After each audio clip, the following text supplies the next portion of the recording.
कौसल्या सुप्रजा रामपूर्वा सन्ध्या प्रवर्तते उत्तिष्ठ नरशार्दूल कर्तव्यं दैवमान्धिकम् कौसल्या सुप्रजा रामपूर्वा सन्ध्या प्रवर्तते उत्तिष्ठ नरशार्दूल कर्तव्यं दैवमान्धिकम् उत्तिष्ठ गोविन्द उत्तिष्ठ गरुडध्वज उत्तिष्ठ कमलाकान्ता त्रैलोक्यं मङ्गलं कुरु उत्तिष्ठ गोविन्द उत्तिष्ठ गरुडध्वज उत्तिष्ठ कमलाकान्ता त्रैलोक्यं मङ्गलं कुरु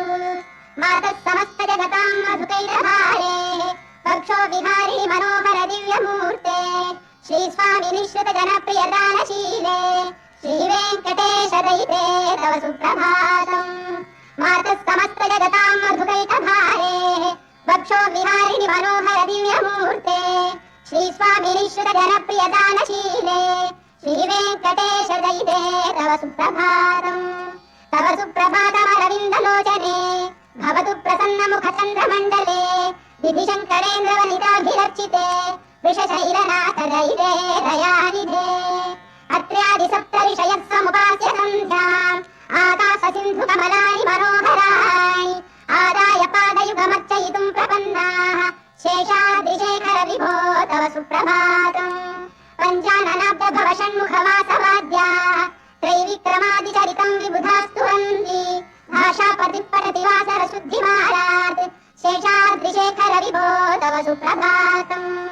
ईषत् प्रफुल्ल सरसीरुखनारिकेल पूगद्रुमादिषु मनोहर बालिकानाम् आवाति मन्दमनिलः सह दिव्यगन्धैः शेषाद्रिशेखर विभो तव सुप्रभातम् उन्मील्य नेत्रयुगमुत्तम पञ्चरस्थाः पात्रावशिष्ट कदलीफलपायसानि भुक्त्वा सलीलमतकेलिषुकाः पठन्ति शेषाद्रिशेखर विभो तव सुप्रभातम् तन्त्री प्रकर्ष मधुरस्वरया विपञ्च गायत्यनन्तचरितं तव नारदोऽपि भाषा समग्रम सरुत्तरचाररम्यम् शेषाद्रिशेखर विभो तव सुप्रभातम् भृङ्गावळी च मकरन्दरसानुविद्ध झङ्कारगीतनिनदैः सह सेवनाय निर्यात्युपान्तसरसीकमलोदरेभ्यः शेषाद्रिशेखर विभो तव सुप्रभातम् योषा गणेन वरदध्विनिमत्समाने घोषालयेषु दधिमन्तन तीव्रघोषाः रोषाकलिं विदधते ककुभश्च कुम्भाः शेषाद्रिशेखर विभो तव सुप्रभातम् पद्मेश मित्रशतपत्रशतालिवर्गाः हर्तुं श्रियं कुवलयस्य निजाङ्गलक्ष्म्या भेरी निनादमिव बिभ्रति तीव्रनादम् शेषाद्रिशेखर विभो तव सुप्रभातम् श्रीमन्नभीष्टवरदाखिललोकबन्धो श्री श्रीनिवास जगदेकदयैक सिन्धो श्रीदेवतादुलभुजान्तర दिव्यमूर्ते श्रीवेङ्कटाचलपते तव सुप्रभातम् श्रीमन्नभीष्टवरदाखिललोकबन्धो श्री श्रीनिवास जगदेकदयैक सिन्धो श्रीदेवतादुलभुजान्तర दिव्यमूर्ते श्रीवेङ्कटाचलपते तव सुप्रभातम् श्रीस्वामि पुष्करिणिकाप्लवनिर्मलाङ्गा श्रेयोऽखिलोहर विरिञ्च सनन्दनाद्याः द्वारे वसन्ति वरवेत्त हतोत्तमाङ्गा श्रीवेङ्कटाचलपते तव सुप्रभातम् श्रीशेषशैलगरुडाचल वेङ्कटाद्रिनारायणाद्रिवृषभाद्रिवृषाद्रिमुख्याम् आख्यां त्वदीयवसतेरनिशं वदन्ति श्रीवेङ्कटाचलपते तव सुप्रभातम् सेवा परा शिव सुरेश कृशानुधर्म रक्षोऽम्बुनाथ पवमानधनाधिनाः बद्धाञ्जलि प्रविलसन्निज शीर्षदेशाः श्रीवेङ्कटाचलपते तव सुप्रभातम् घाटीषु देवि खगराज मृगाधिराज नागाधिराज गजराज हयाधिराजाः स्वस्वाधिकार महिमाधिकमर्थयन्ते श्रीवेङ्कटाचलपते तव सुप्रभातम् सूर्येन्दु भौम बुधवः परिकाव्य सौरि स्वर्भानुकेतु दिविषत्परिषत् प्रधानाः त्वद्दासदासचरमावधिदासदासाः श्रीवेङ्कटाचलपते तव सुप्रभातम् त्वत्पादधूलिभरितस्फुरितोत्तमाङ्गाः स्वर्गापवर्गनिरपेक्षनिजान्तरङ्गाः कल्पागमाकलनया कुलतां लभन्ते श्रीवेङ्कटाचलपते तव सुप्रभातम् स्वर्गोपुराग्रशिखराणि निरीक्षमाणाः स्वर्गापवर्गपदवीं परमां श्रयन्तः मर्त्या मनुष्यभुवने मतिमाश्रयन्ते श्रीवेङ्कटाचलपते तव सुप्रभातम् श्रीभूविनायक दयादिगुणामृताब्धे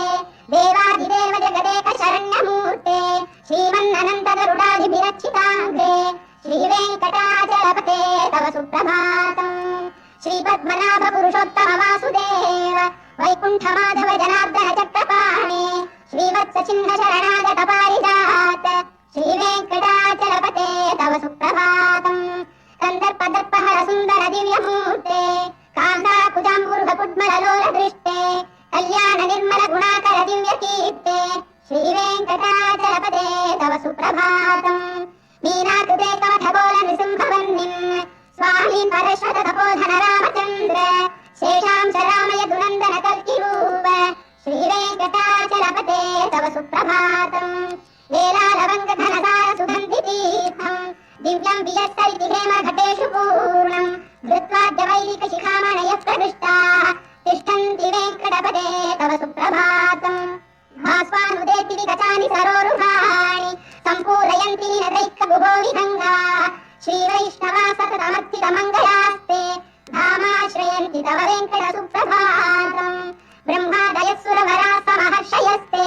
सन्तस्तनन्दन मुखास्तव योगिवर्याः धामान्तिके तव हि मङ्गलवस्तुहस्ताः श्रीवेङ्कटाचलपते तव सुप्रभातम् लक्ष्मीनिवास निरवद्य गुणैक सिन्धो संसार सागर समुत्तरणैक सेतो वेदान्त वेद्य निज वैभव भक्त भोग्य श्रीवेङ्कटाचलपते तव सुप्रभातम्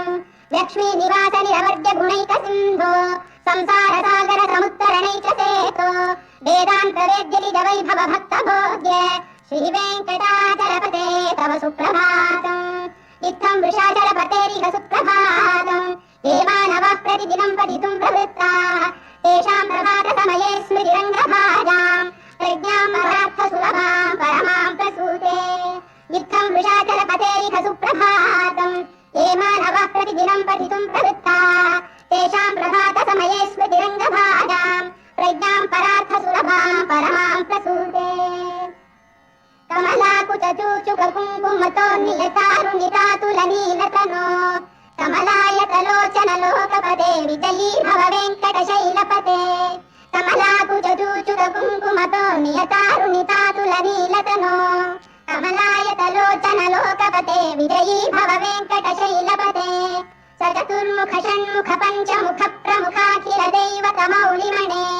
शरणागत वत्सल सारनिधे परिपालय मां वृषशैलपते अतिवेलतया तव दुर्विषहैरनुवेलकृतैरपराधशतैः भरितं त्वरितं वृषशैलपते परया कृपया परिपाहि हरे अधिवेङ्कटशैलमुदारमते जनताभिमताधिकदानरतात् परदेवतया गदितान्निगमै कमलादयितान्न परं कलये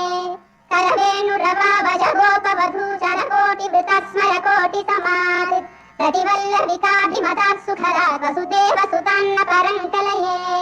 अभिराम गुणाकरदाशरथे जगदेक धनुर्धर धीरमते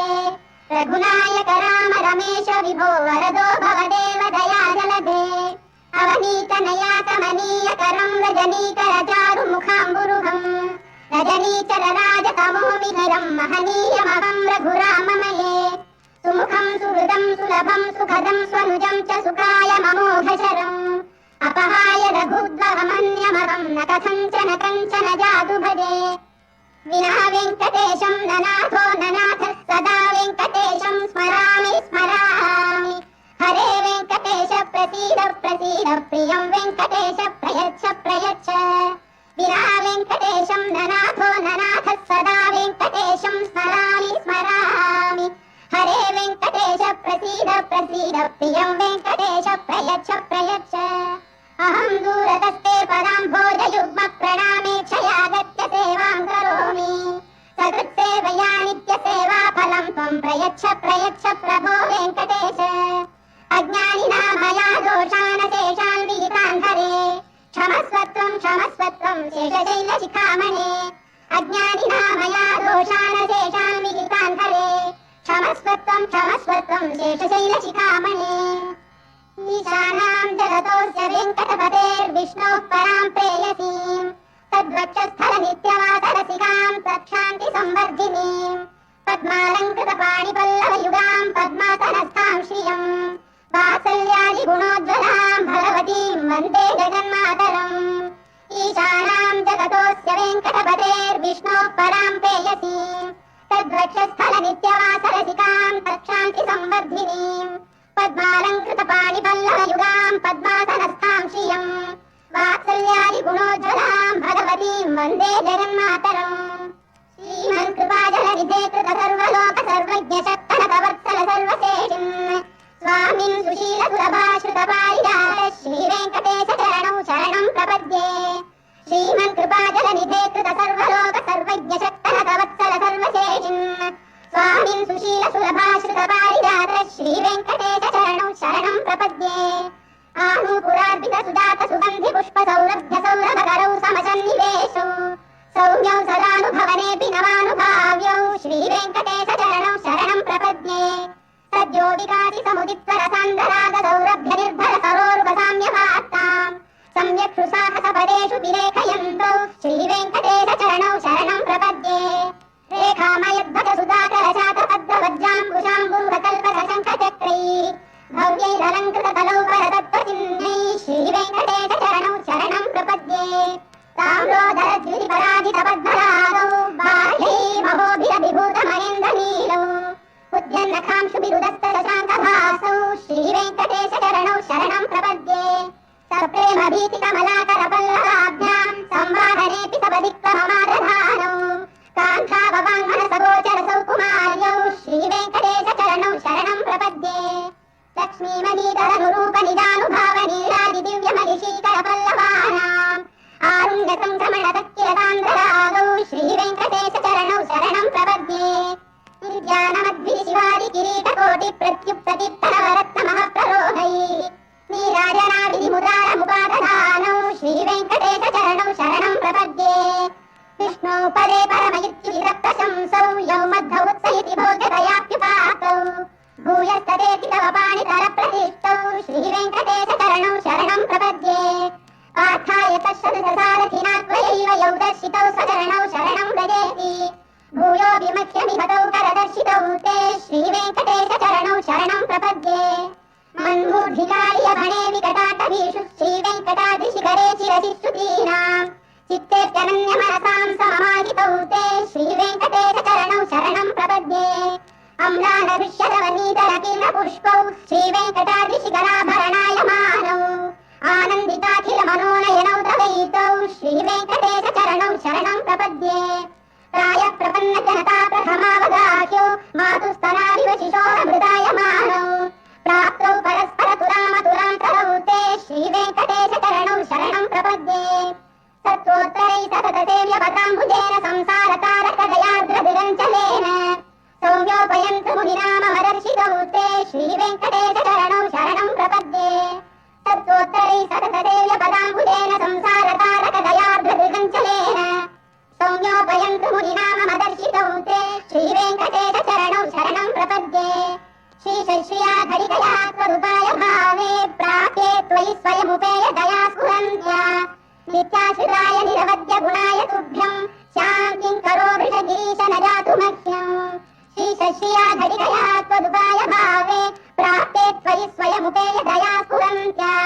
नित्याश्रिताय निरवद्य गुणाय तुभ्यम् शान्तिं करो वृषगिरीश न जातु मह्यम् श्रीयकान्ताय कल्याणनिधये निधयेऽर्थिनाम् श्रीवेङ्कटनिवासाय श्रीनिवासाय मङ्गलम्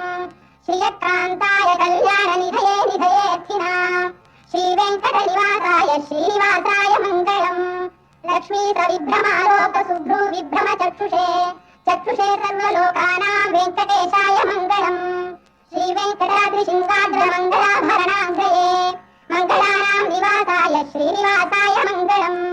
सर्वावयव सौन्दर्य सम्पदा सर्वचेतसाम् सदा सम्मोहनायास्तु वेङ्कटेशाय मङ्गलम् नित्याय निरवध्याय सत्यानन्दचिदात्मने सर्वान्तरात्मने श्रीमद्वेङ्कटेशाय मङ्गलम् सरस्सर्वविदे सर्वशक्तये सर्वशेषिणे सुलभाय सुशीलाय वेङ्कटेशाय मङ्गलम् परस्मै ब्रह्मणे पूर्णकामाय परमात्मने प्रयुञ्जे परतत्त्वाय वेङ्कटेशाय मङ्गलम् आकालतत्त्वमश्रान्तमात्मनामनुपश्यताम् अतृप्यमृतरूपाय वेङ्कटेशाय मङ्गलम् प्रायस्वशरणौ पुंसाम् शरण्यत्वेन पाणिना कृपयादिशते श्रीमद्वेङ्कटेशाय मङ्गलम् दयामृततरङ्गिन्या तरङ्गैव शीतलैः अभाङ्गैः सिञ्चते विश्वं वेङ्कटेशाय मङ्गलम् षड्भूषाम्बरधेतीनां सुषमावतमूर्तये सर्वार्तिशमनायास्तु वेङ्कटेशाय मङ्गलम् श्रीवैकुण्ठविरक्ताय स्वामि पुष्करिणीतटे रमया रममाणाय वेङ्कटेशाय मङ्गलम्